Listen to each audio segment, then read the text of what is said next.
आदाब दोस्तों, वकास अज़ीज़ ऑफिशियल में खुशामदीद कहता हूँ। आपको एक नई सियासी हाउसिंग सोसाइटी के बारे में बताना था। थोड़ी सी ताख़ीर हुई क्योंकि कल टिकट्स की तकसीम हुई, तो उसके बाद जहाँ मुझ समेत तमाम जो वोटर और सपोर्टर हैं मुस्लिम लीग नून के, वो ये तवक्को कर रहे थे कि मुश्किल टाइम में पार्टी का साथ देने वालों को मियाँ नवाज़ शरीफ साहब जो है वो टिकट देंगे और उसके बाद जो है जो हकदार लोग हैं वो सामने आएंगे। लेकिन डाक के वही तीन बात, जिन पैराशूटर्स की बात हम पाकिस्तान तहरीक इंसाफ में करते थे, वही हमें नून लीग में भी नज़र आए। और फिर मैंने इतना टाइम इसलिए लिया क्योंकि सब ने धड़ाधड़ व्लॉग करना शुरू कर दिया। मुझे थोड़े इंसाइडर्स लेने थे।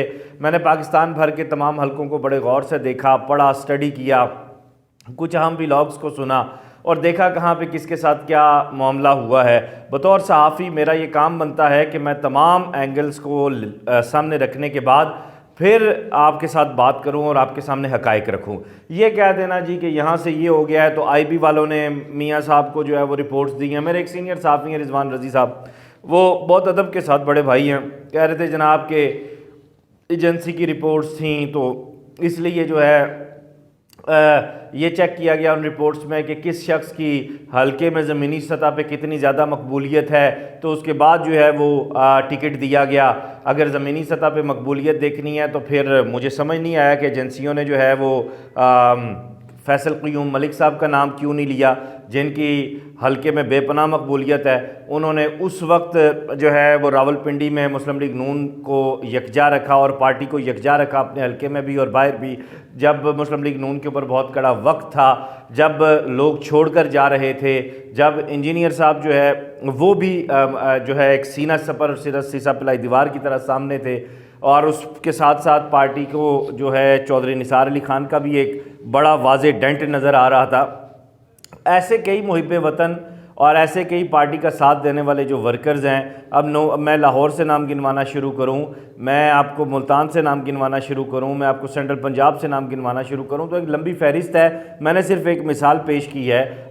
मुझे समझ नहीं आई कि इदारों ने मियाँ साहब को ये रिपोर्ट क्यों नहीं पेश की कि वो शख्सियत जो 190 मिलियन पाउंड जो है मलिक रियाज के, जो पाकिस्तान तहरीक इंसाफ के साथ अलकादर ट्रस्ट और दीगर उनकी सारी उनके ख़िलाफ़ खुल के बोलते रहे, चौधरी सरफराज अफजल साहब, वो क्यों नहीं नज़र आए एजेंसीज़ को। और मियाँ साहब को ये क्यों नहीं नज़र आया कि पाकिस्तान तहरीक इंसाफ की खुल्लम खुल्ला जो सीना सपर होकर सामने आना, उसकी बात करने वाले वो मुखालफत, नाम की मुखालफत नहीं, बिल्कुल ज़मीनी सतह पे अपने आप को लेकर सामने आए।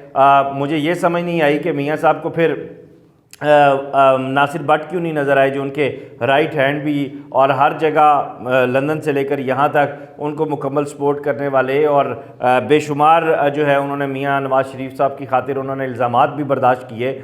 मेरी ये बातें मेरी समझ से बाहर थीं, ये तो मेरी आंखों के सामने की मिसालें हैं। अब जब मैंने ये व्लॉग सुना और इसके साथ साथ फिर मैंने कुछ और लोगों की भी जो आरा हैं वो देखी, तो मेरा ना हंसी का एक फवारा बुलंद हो गया। अब इस वक्त सूरत हाल ये है कि मुस्लिम लीग नून जो है वो एक कॉलोनी बन चुकी है, हाउसिंग सोसाइटी बन चुकी है। इसमें देखें ना आप जी के फैसल क़य्यूम मलिक साहब के हल्के में से, रावलपिंडी में से उस शख्स को टिकट दिया जा रहा है जो जाके जगह जगह लोगों को ये कह रहा है कि जनाब जो बड़ा वोट है, यानी कौमी असम्बली का वोट है, वो आपने चौधरी निसार अली खान को देना है। ज़राए ने ये चीज़ें कंफर्म की हैं और मुबैना ज़राए की ये बातें एक कॉर्नर से नहीं आई, डिफरेंट कॉर्नर से आई हैं मेरे तक। बड़ा टिकट जो है वो आपने चौधरी निसार अली खान को देना है और उसके बाद सूबाई असम्बली का टिकट आपने मुझे देना है।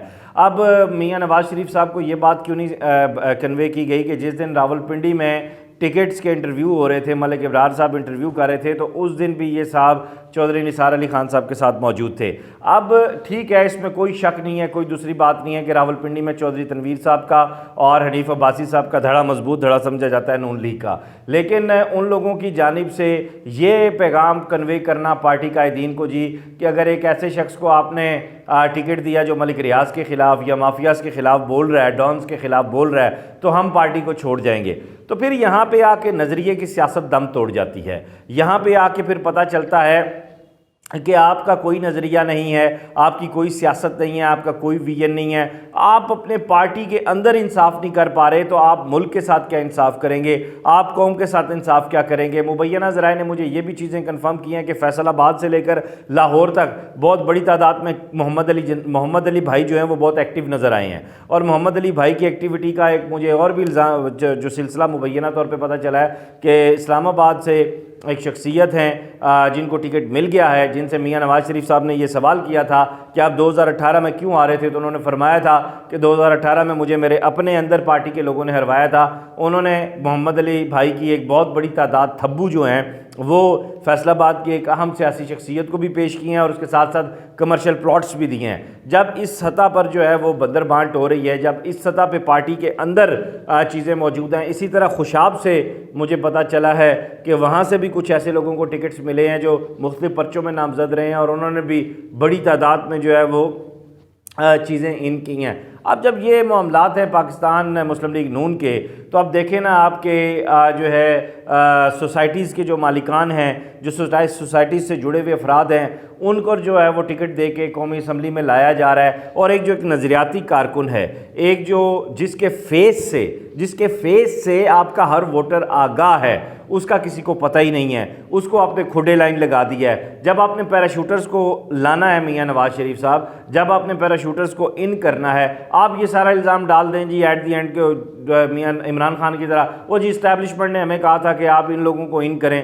अच्छा, इस्टेब्लिशमेंट ने आपको कहा था आप इन लोगों को इन करें, तो जो थब्बू लगे हैं, मुबैना ज़राए ने जो चीज़ें कन्फर्म की हैं, जो नोटू लगे हैं, जो मोहम्मद अली भाई हर जगह मुस्कुराते नज़र आ रहे हैं, तो वो भाईजान वो क्या चक्कर है फिर इस्टेब्लिशमेंट के ऊपर इल्ज़ाम किस बात का है। यानी आग दोनों तरफ है बराबर लगी हुई। हकदार को हक जो शख्स अपनी पार्टी के अंदर ना दे सके तो वो आगे और क्या बात करेगा। ये सिर्फ मेरे लिए नहीं, बहुत सारे सहाफ़ियों के लिए अनएक्सपेक्टेड लिस्ट सामने आई है और उसमें एक आ दिया गया जी हमजा शहबाज साहब और इसहाक डार साहब के साइन है, मरीम नवाज़ साहबा की कुछ चीज़ें थी। मैं नहीं मानता इस चीज़ को और मैं भी इस चीज़ को नहीं मानता कि ये एजेंसीज़ की रिपोर्ट्स के ऊपर ये सब कुछ हुआ है। नो, ये मुस्लिम लीग नून के अंदर जो माल बनाऊ पार्टी है, जो माल बनाऊ खाता है, उसने जो एक्चुअल नेम थे।